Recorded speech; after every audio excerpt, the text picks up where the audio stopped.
Toujours dans le contexte de la journée internationale de solidarité avec le peuple palestinien, on joint en direct en Palestine notre correspondante Valérie Ferron pour faire un point sur la situation sur place. Bonsoir Valérie. Bonsoir Manal et bonsoir à tous les téléspectateurs. Alors le secrétaire général de l'ONU, Antonio Guterres, appelle, on vient de le dire, à redonner l'espoir et évoque de nouveau la solution à deux États. Pourtant, la colonisation et les démolitions de maisons se poursuivent en Cisjordanie et la bande de Gaza reste sous un blocus drastique. Politiquement, tout semble bloqué. La question palestinienne est-elle marginalisée aujourd'hui, Valérie ?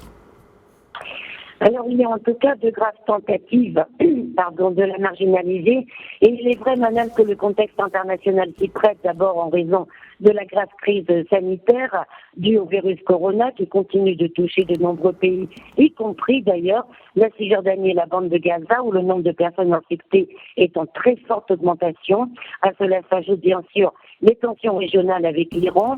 Donc les risques de voir la cause palestinienne être marginalisée sont réels, y compris sur le plan politique aussi, parce que les États-Unis sont en période de transition avec une passation de pouvoir quelque peu compliquée entre les administrations Trump et Biden, et voir aussi en Israël aussi, puisque la crise politique est en train de se durcir et pourrait conduire à la dissolution du Parlement. Donc on peut dire que le monde est affairé actuellement sur d'autres questions, mais comme l'a rappelé le roi Mohammed VI, la question palestinienne reste centrale pour parvenir à une stabilité durable dans la région.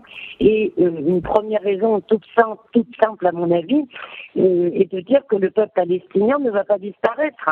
Et malgré les conditions de vie intenables, il est bien déterminé à persévérer et à obtenir l'application en fait de son droit à l'autodétermination, un droit qui reste valable, bien sûr, quelles que soient les erreurs qu'aient pu commises par ailleurs ses dirigeants. Et la réalité de ce peuple passe par des faits concrets entre la Cisjordanie, la bande de Gaza et les Palestiniens d'Israël. On insiste à l'heure actuelle à un équilibre démographique entre juifs et arabes sur le territoire de la Palestine historique. Donc si les tentatives de marginalisation sont bien là, en particulier de la part du Premier ministre israélien, Benjamin Netanyahou, la question palestinienne ressurgira à Manal toujours sur la scène internationale, que ce soit au niveau diplomatique ou via les nombreux réseaux de solidarité. D'accord, une question donc toujours présente sur la scène internationale, mais dans un monde en mutation, Valérie, où en est aujourd'hui la solidarité internationale avec le peuple palestinien ? Alors je dirais que ce mouvement est lui aussi en mutation, à la fois parce que l'on a affaire à de nouvelles générations de personnes qui sont en train de prendre le relais, ensuite parce que les Palestiniens eux-mêmes sont beaucoup plus visibles, notamment dans les sphères politiques, en Europe et aux États-Unis, en accédant à des postes importants. Pour donner un exemple, aux États-Unis, le prochain congrès aura 3 jeunes américano-palestiniennes. Si les formes traditionnelles de solidarité sont toujours présentes et sous toutes leurs formes, comme les manifestations, les mises en valeur des produits palestiniens comme la robe traditionnelle, et les réseaux sociaux sont aussi utilisés pour mettre en valeur la Palestine.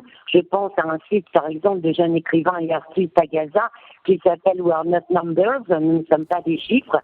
Je pense qu'au centre, en fait, aussi de toute cette solidarité, il y a eu un fait nouveau depuis 10 ans, c'est le mouvement boycott des investissements et sanctions, le fameux BDS, qui continue malgré la guerre que le livre Israël depuis des années, à travailler pour éveiller les consciences, avec des succès concrets comme aux États-Unis où on était sur les campus des universités où il y a eu un véritable changement, sans oublier également au sein de la communauté juive américaine un mouvement de soutien au peuple palestinien qui s'amplifie avec les années et qui est accompagné d'une remise en question de l'idéologie sioniste.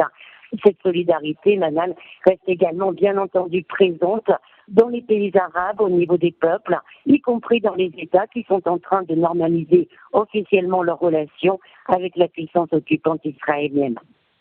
Merci beaucoup à Valérie Ferron, notre correspondante en Palestine. Merci encore une fois pour cet éclairage.